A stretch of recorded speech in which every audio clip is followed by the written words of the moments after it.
This is the next video in our series on custody evaluations in Utah in divorce and other child custody related cases. And again, I have Dennis and Julie Tucker with me today. We're going to now talk about the Rule 4903 conference with the evaluator, a settlement conference with the evaluator. But a lot of you have said that you wanted more information about what goes on in the custody evaluation process itself, and so I thought it would be a great idea to recap that since we have Dennis and Julie with us here today.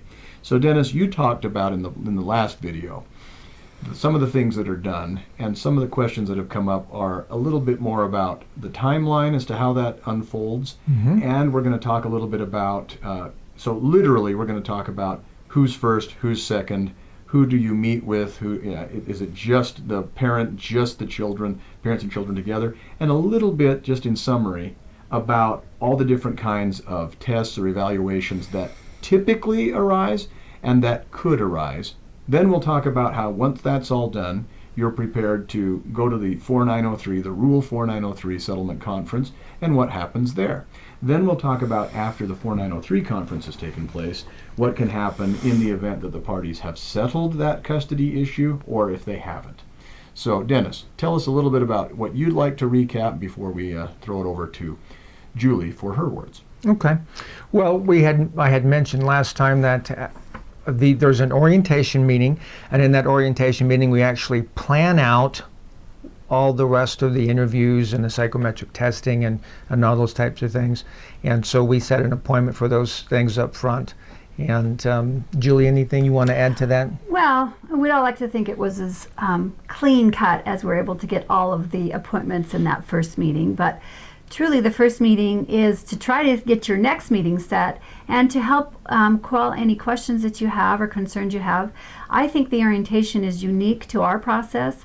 One of the things you have to recognize is that every custody evaluator is really, it's up to them to put their processes together. Dennis and I have actually put a process together that's very organized and has steps in it because we find that it's easier and more efficient to be able to tell the clients what's going to happen next. And it helps kind of help you with any anxiety you might have regarding the process. So the first thing we do is we bring you in to the orientation and we ask you to fill out all the documentations that you might not have understood. We ask for a series of references. A lot of times people try to put the references on the same page and you can't really do that, because then when I send it out, when people ask, well, do you have a release? I have a whole bunch of people's names on that and it doesn't work. So mainly the orientation is to help with the paperwork, with your unanswered questions, also to set additional costs, which can happen because we don't know when you come in how many members of your family you have, how many home visits we might have to do. Even this last one, they didn't even reveal to us that one of them lived in North Dakota. So, which would entail travel costs. Which does entail now travel costs. Wait a minute, aren't there just going to be 2 home visits? Sometimes there's actually 3 or 4.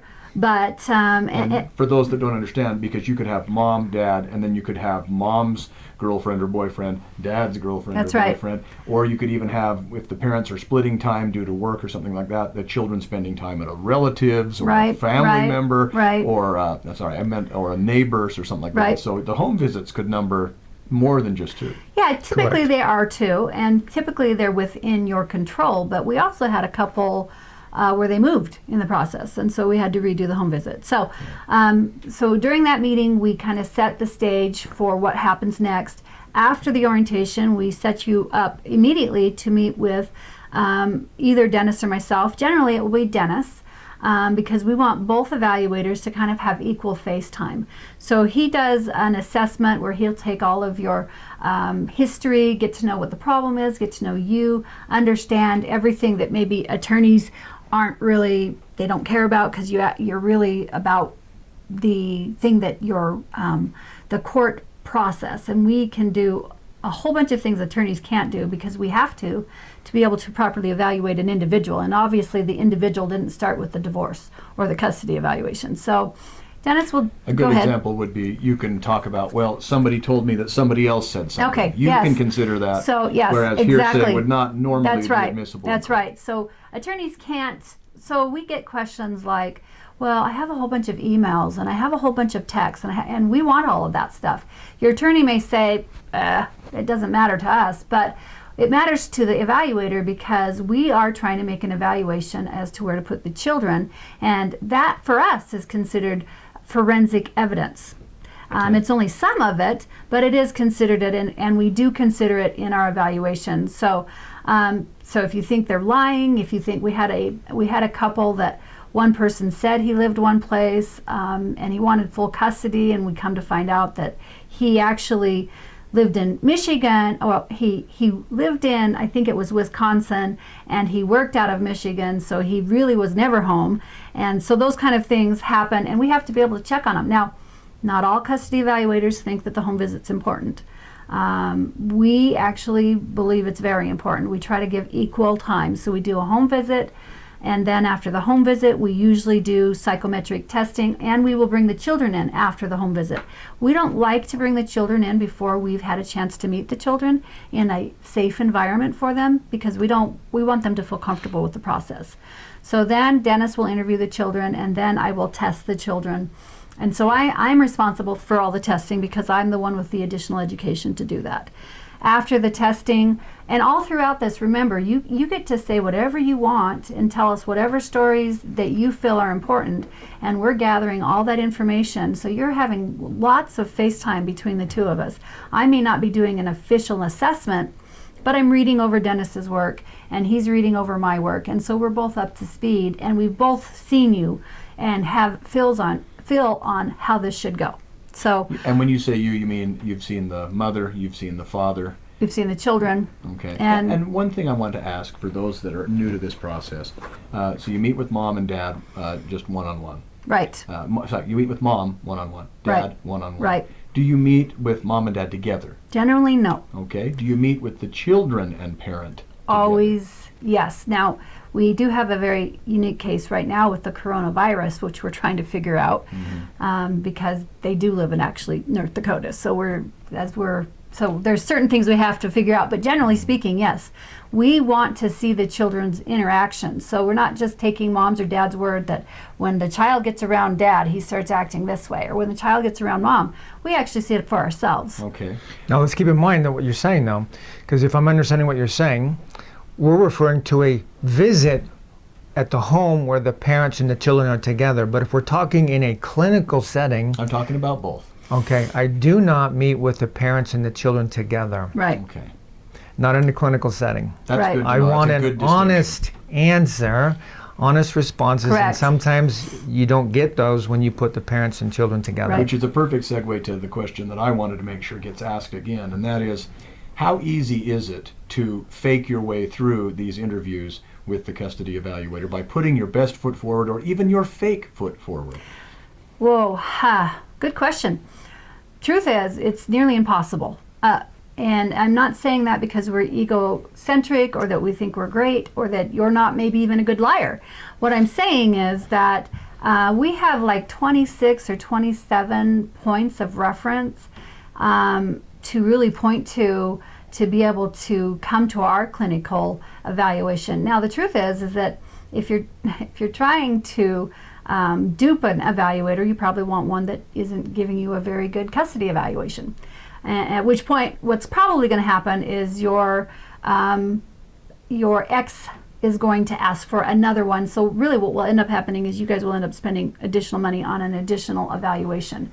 I would say that our evaluations could be argued by, if any of either the attorneys wanted to argue it or didn't want their client to have to pay again, they could very well argue that ours is sufficient.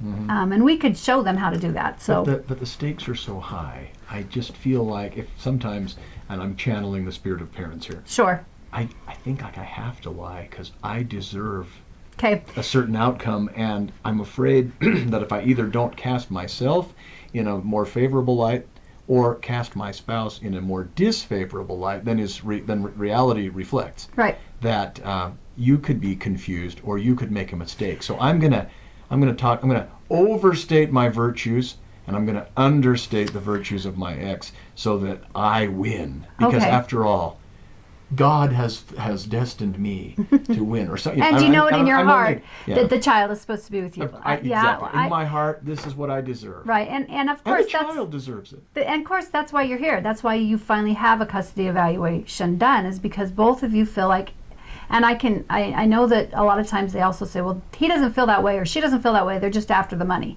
But most good parents in their heart feel like they're the very best choice. By the time they get to the custody evaluation. The problem is that it's very hard to maintain the lie, and eventually, because we also do psychometric testing, and that testing actually, there's like 443 questions written by people much smarter than me, that comes out the questions in many different ways, and it's going to be very hard to be consistent, not just in what you're telling me, but then also trying to lie about what I'm observing on a test, and then lie and not have your partner or the children's other parent, be telling me a different story. So if I'm getting totally different stories and I have to look at all the evidence, I'm looking at, well, this test says you're lying.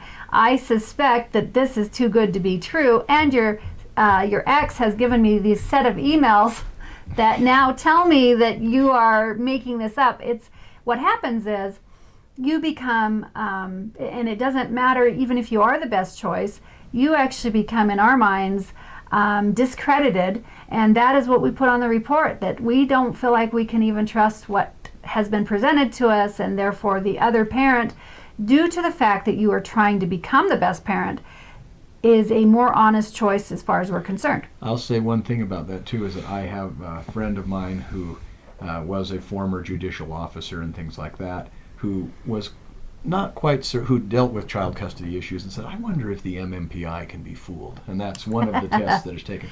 So she arranged to submit to the test and tried to fool it and thought, I'm a smart person. I've dealt with these kinds of legal issues before. I bet I can portray myself as someone I'm not. Right. And she got caught. Yeah. Now, she wanted to see if she'd get caught. Right. And she was. So her opinion was, yeah, don't try to fool the MMPI. Now, No. can't speak to other tests, but Well, we the use MMPI is the Minnesota Multiphasic Personality Index. Inventory. Yeah. Okay, just so your people know. But there's many tests. There's somebody out there, there's some Professor Moriarty style person that can probably fool these tests. maybe. But you probably But can't. we Yeah. actually also give you more than one. We don't give the MMPI, not because I can't, because I can. But I don't give the MMPI because the MMPI is actually made for, it's called the clinical population. Clinical meaning that there is something abnormal with them. So to give you the MMPI means that I'm already assuming that there's something wrong Sure. with you. So And- I give the PAI, Right. which is And- equivalent. And the point, and I've heard of that test as well. So the point being, if you think, oh, well, let me give you an example. It'll ask the same question more than once, or About in 26 different ways. different times. Yeah.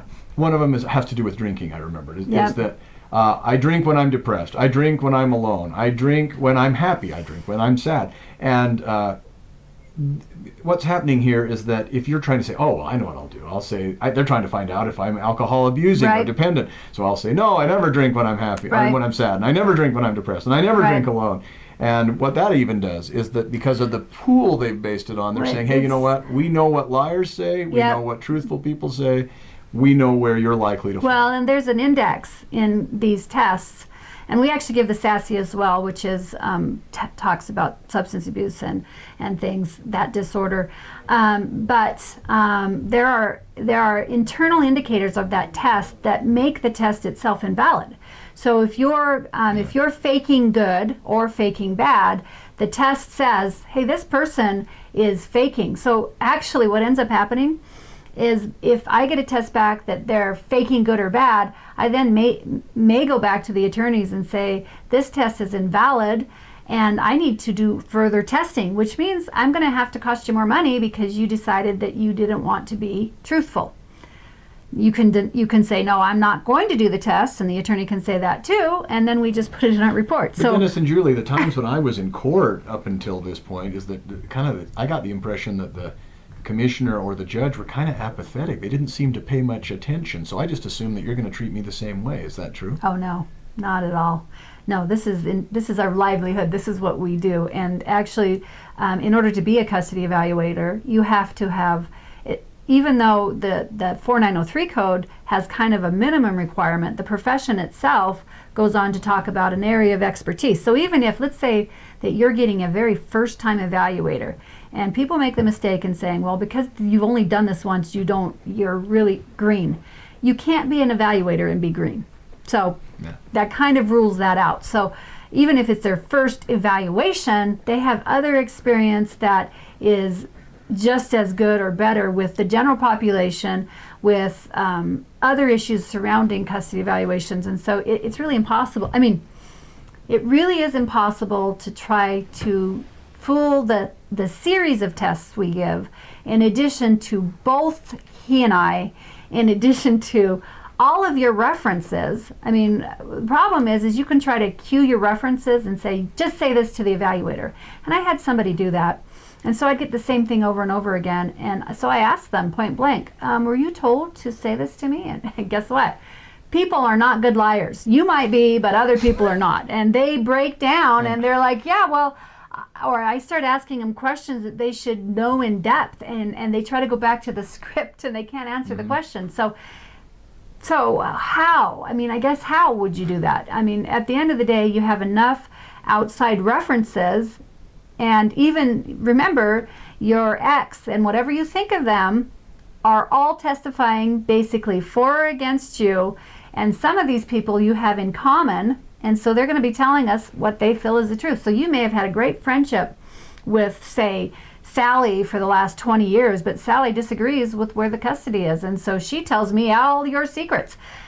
And they do it because they have these little releases. Or even if they're not secrets, Sally, you may think that your relationship with Sally is different when the relationship as Sally sees it, and Sally's going to say, "Oh well, to be honest, I never really did approve of this or that." Yeah, exactly. You'd be surprised. Now that may strike you as kind of a long summary, but it's important for you to understand it is a long what summary. we've gone through there.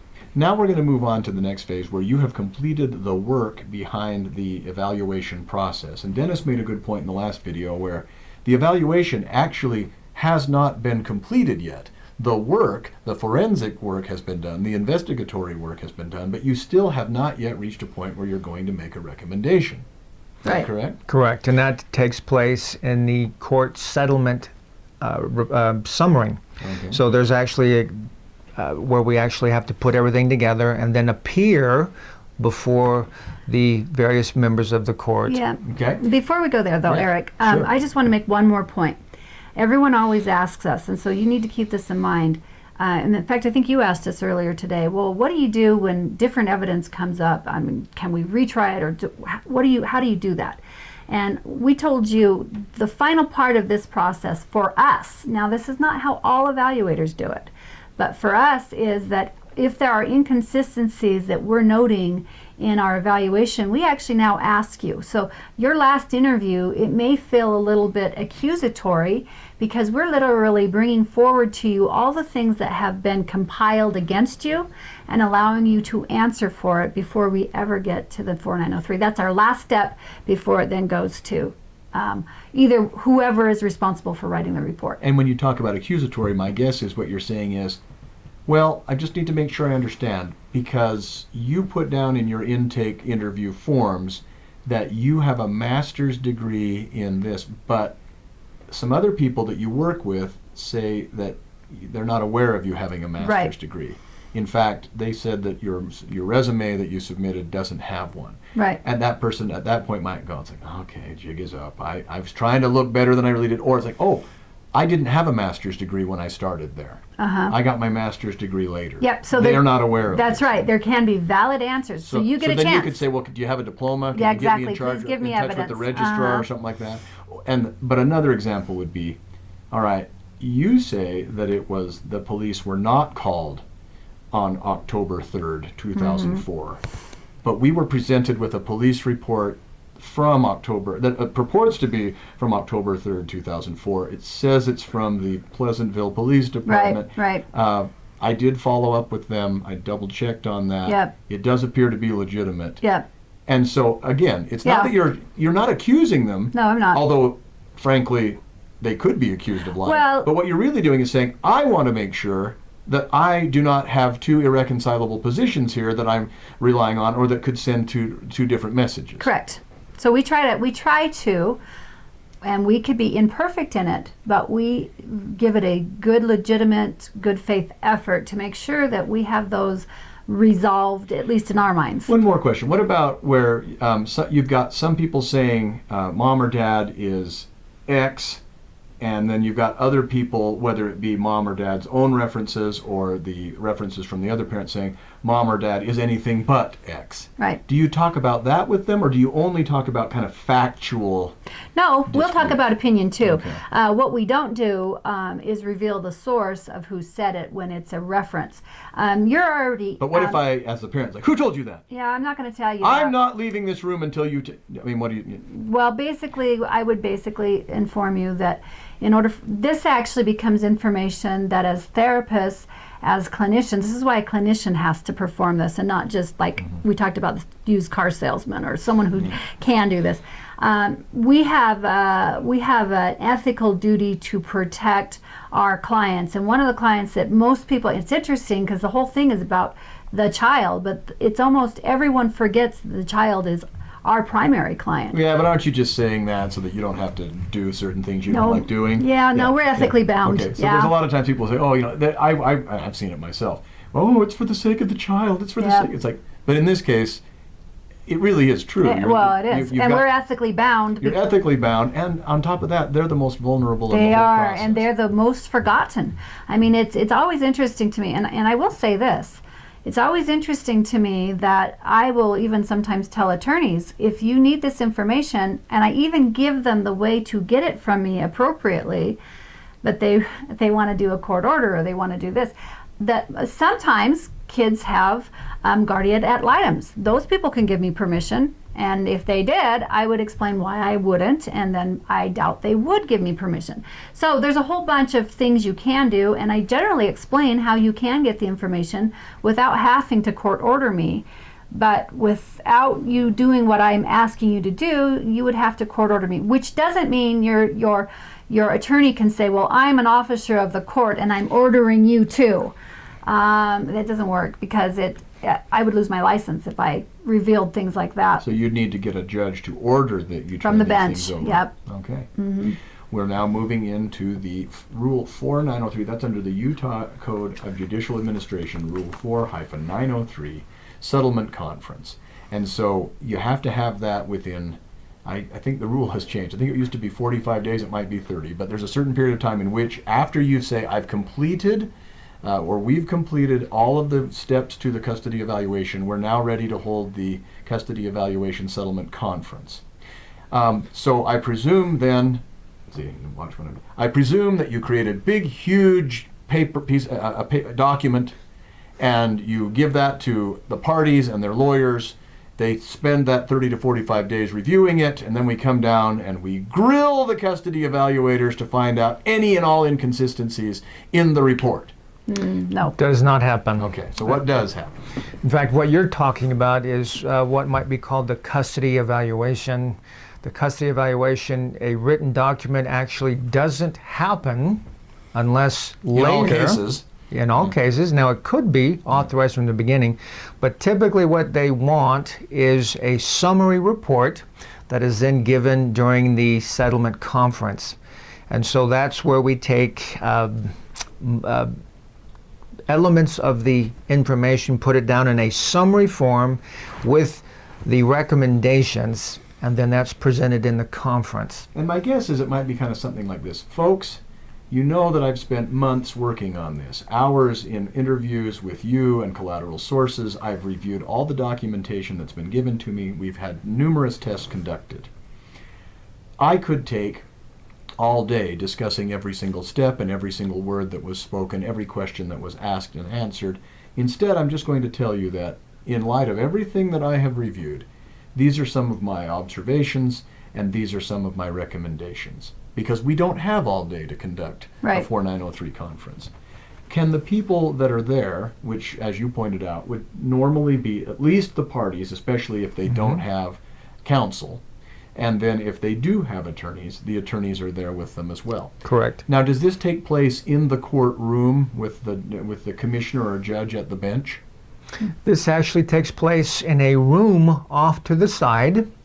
I've not ever been in one where it's in the courtroom itself. And neither have I. Most of the time, these are settlement conferences, so they're not actual court proceedings, and they can take place in a conference room somewhere else. They are typically at the courthouse, Right. but not in the judge's or commissioner's courtroom.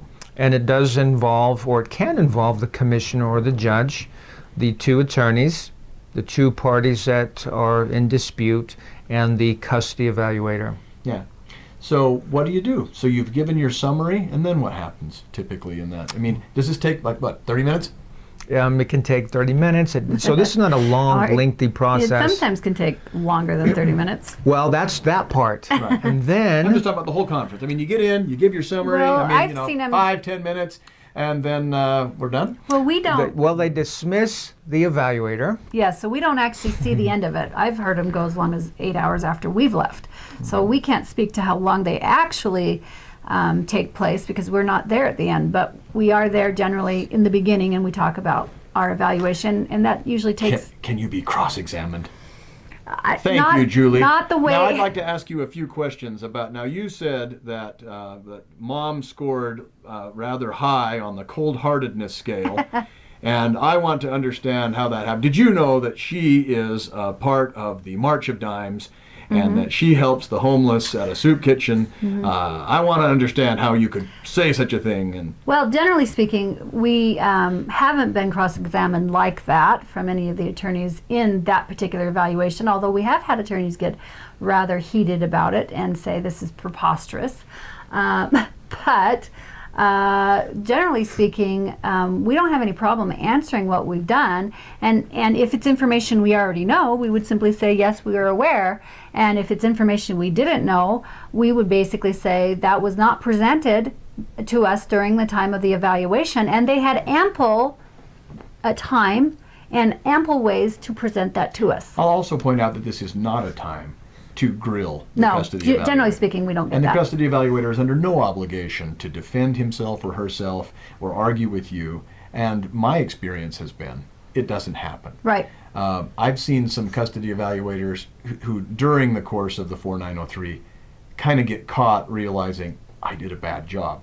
But even they have the presence of mind to say, well, those are my opinions. Yep. And I'm just At here the end to, of the I'm just day, here to this give is you my what opinions, we, not yes, that's right. And that's what we fall back on. However, we do like to, at least, I mean, we feel that our evaluations are very strong, and so we're not really afraid to answer the questions. We just don't generally get, like you said, grilled at that point. But we are happy to answer any questions that may come up in an appropriate manner. Go Now, ahead. I have actually been in a place where we're in two different rooms, not at the same time. We meet with the commissioner, they dismiss the evaluator, and then they go back into a different room, and then they re-meet with the attorneys, with the custody evaluator, with the two parties, to discuss perhaps how this could look if it were to result in a certain way. And I forgot to mention that oftentimes, in fact, in many courts, they require that a mediator be present. So this is really kind of treated once the evaluator has made the summary and the recommendations, and kind of just, they then hold a mediation to see if the parties can settle the child custody issues without going to trial. Right. Now, at this point, I'll actually just briefly tell you how that works. And so, if you've been to mediation or if you want to learn about mediation, do so now and then press pause and come back here.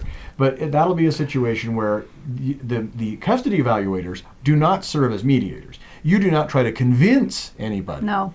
That would be something that nobody actually tries to make you do anything. The mediator would then be there just to say, well, it sure would be nice if we could work something out. And if you've made a recommendation, something like, we think it should be sole custody with this parent, that does not mean that the court is going to make sure, well, it's going to be sole custody with somebody.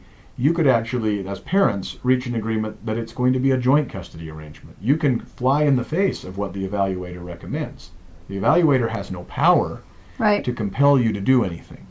We generally try to make the recommendation we feel is Yeah. most appropriate for the child. And you might be very disappointed to learn, if you ever did, that, hey, you know what they did? They agreed to joint custody. And, my guess is you might say, well, good luck with that.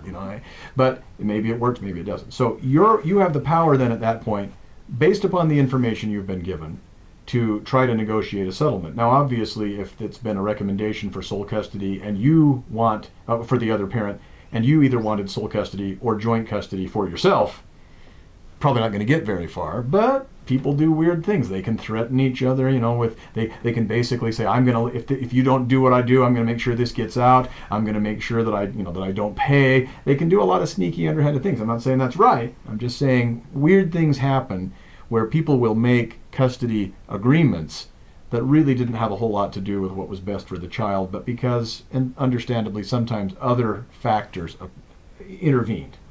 So you can be there in that settlement. Now, by the way, when you say that after you've made your initial report, you leave, you literally leave. You're not Yep, you're not that's down right. the hall there so people can No, ask other we questions. leave. Some evaluators, and I haven't asked Julie or Dennis this, some evaluators will say, I'm going back to my office. You can call me on the phone if you have any follow-up questions. You can text me or email me. And some say, I'm done. I've got other things to do today. I will not be available. What do you do? Well, we generally are available if they have any additional questions. We've had that happen on 1 or 2 occasions when the attorneys haven't agreed and people want to understand the evaluation. But generally speaking, we are open to allowing them to discuss what our recommendations are. What we have, and we haven't done a whole lot of evaluations, but we've had enough experience that we now know that we've been called on the phone to try to tell them over the phone through a settlement conference what our evaluation meant, and we've not had very good luck with that. So we no longer allow that. We basically demand that if you're going to use us as a custody evaluator, we are there at least for the conference. And I guess each court does it differently, so it's hard to know. Well, there's theory and there's practice. In Yeah. theory, we're available to reach, but in practice, no. Once we're dismissed, we're dismissed. Now, at that point, if they can't reach a mediation agreement, then they may ask for the custody evaluation, or they may determine that they're going to take it to trial. And when Or you they say may when- get another one. And when you say when they ask for the evaluation, you're talking about at that point the written report. Yep, the fact finding, the evidence is put down there, the official custody evaluation report, which actually incurs an additional fee in addition to everything that had already gone before. Yeah, And so it's it's- not something you get as just as a freebie No. as part of the process, No. and you wouldn't get one if you've reached an agreement, because some people think, oh, I've reached an agreement, but now I'm curious as to what the report said. Yep. It's like, nope, you've reached an agreement. There is no report. Right. It's only a report if the parties don't settle, That's so right. that it can be used in preparing for and going to trial. Correct. What does the report typically cost? And I'm not talking about just for yourselves, but if you know the kind of the range that evaluators charge. We don't know the range that evaluators charge, but we figure it takes 3 to 4 hours after everything to write it up, and we base it on a $150 an hour. So we give you a flat fee and say we're going to do $500 and you're out of there, which Okay. I think is pretty cheap. That's a bargain, because I happen to know what other custody evaluators charge, and some have charged as much as $2,000 or $3,000. Yep. Yep. When Which in is fact- almost more than what we charge for the entire custody evaluation. So we actually we understand that this is a difficult time, and so we try to actually make our rates very reasonable, and we try to cap ourselves so that you know exactly what you're getting. But that is very unique to us. That is not, so what you'll get sometimes is just a flat, charging $150 or $200 an hour. I think $200 is typical. We charge $150, $250 for court. But then what you get is a crapshoot, because they can spend 1 hour, 2 hours and hours and hours and hours, and they'll just bill you by hour. And although this wasn't the point of this video, you can see it pays to shop around. It does. Because you want to make sure you're getting somebody competent, and you want to make sure you've got somebody who's not holding you hostage. Correct. Because some custody evaluators realize, hey, I may potentially hold the future of child custody in my hands. Don't Correct. piss me off. and you better pay what I charge, Right. or I may. And some are not even all that subtle about it. It's like, No. you know, my report, that's a nice family you got there. It'd be a shame if something terrible happened to it. So That's very unethical for us, but if they're doing that, you I'm can report exaggerating them. to make But a- yeah, oh, fat but lot of he's good that would be. exactly. But, It but doesn't help anyway. your family, that's for sure. So just make sure that you're finding somebody that's value priced, because you can pay too little and get Yeah. bad, Yeah. or you can pay a lot more than you need to. Right. So that's why ours is priced the way it is because to be honest, and Eric has actually talked to Dennis and I about this on the side about the expensive custody evaluations, and we've been very candid with him, saying, look, we have actually priced ours as low as you can competently do it. Yeah, you got to be paid well enough to do the job well. Well, if you get $154 from an insurance company for a 40-minute session, or $150 for a 50-minute, and now I'm going to have to deal with courts and custodies, what would you choose? I mean, that's kind of where we are. So we basically have tried to make it so it's affordable because it is necessary, and we are trying to look out for the best interest of the child. So you'll want to make sure that when you look at who's being contemplated to be the custody evaluator way at the beginning of the process before the evaluator ever gets appointed, you'll want to make sure that you know what the pricing is. You want to know what the pricing is per hour. You want to know if it's a flat fee. You want to know what it costs to get the testing done. You want to know what it's going to cost for their presence in court. You're going to want to know what it's going to cost for the report. And you need to know what they're offering you as well, because sometimes they'll say, well, it sounds like a great deal because I'm doing a family of 6 for $4,000, but they won't tell you what they're offering. What does that mean? Does it just one assessment? Do And they then do when any you find testing? out how little that covers, they're more than happy to add Yep. additional things for Yep. an additional price. Yep, and so ours are all there, even on our website. Most of it is packaged. We try to rely on the hourly fee as little as possible, just due to the nature of the fact that as soon as you start relying on the hourly fee, it can quickly get out of control as far as costs. And people have no idea what to budget for. Sure. Correct. We have now come full circle. We have started with the process of if somebody wants a custody evaluation, how they go about requesting one, how one takes place, and how ultimately it will end.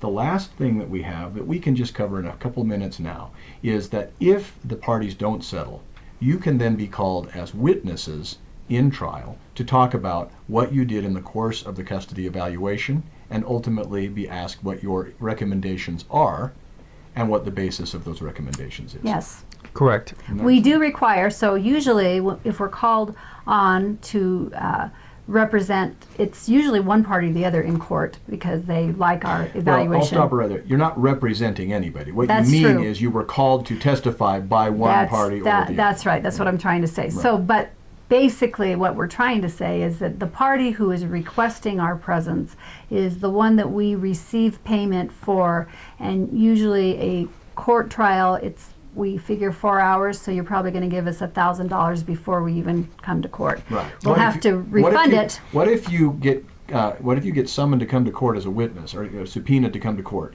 and you get paid that what's often called a per diem or your flat fee? Right. And so they bring you there, and you're there for maybe 45 minutes, and then somebody comes out and says, "Oh, you know what? I've decided I'm not going to call you. So please refund part of the per diem." Do you refund the money? We do, actually. We refund it according to the hours that we've been Do there. all custody evaluators Most refund people money? do not. A lot of them will say, if you, and it's fair to be quite honest, because Yeah. they'll say, you know what, you said I might be there for 4 hours, which means I have to block out 4 hours of time Well- that I can't be Cost. doing any other work for anybody else. Mm-hmm. So even if you decide not to have me testify, I've already cleared my schedule. I've been paid for that money simply because, not for my testimony, but for my availability to testify. Right. I kind of tell people when they get into situations where it's like, hey, I rented this apartment, then especially college students, and then I decided to go move in with some other friends, so I just told the landlord, give that to somebody else. And said, Right. you didn't pay to live there. You paid to keep everybody else from living That's there. true. And so you have to pay that rent anyway, friend. But we Yeah. do generally refund a portion of the money. It may not be the whole amount if it's like you said, 40 minutes, but we try to be fair and reasonable. And if we can fill those hours again, we will. But if they should ever change their minds, or other evaluators are of a different mind, remember, Yeah. oftentimes you need to make sure it's like, hey, if you're gonna pay the money, sometimes it makes sense not to put them on the witness stand, and so it's like, well, it's a cost of doing business. But just remember that as well. True. So you'll testify there. You'll read from the report. Sometimes you'll cite the report. They can try to find flaws. They can try to find inconsistencies. They can try to find errors and defects in what was done. Or they can actually try to elicit more so the court gets a more of a flavor for what went on. Right. And some of these people that were spoken to, and some of the words and the emails that you may have come across, or the police reports and such. So now, at this point, we can say we have covered the whole thing. And once again, I want to thank you so much. I'm not aware at this point, when we've made these videos, of anybody who's really talked to an actual custody evaluator in such depth, and people who have been willing to be so candid. So thank you very much. Well, and that's in part because you have to understand the nature of the beast. I mean, first of all, most people do custody evaluations by themselves, so they don't actually have to have a system in place.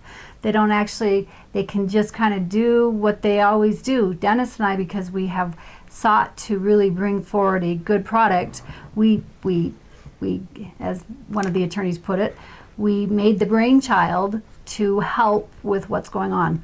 So with the custody evaluations. An evaluation that can stand up under scrutiny, right, which is what anybody wants, even if it may be adverse to them.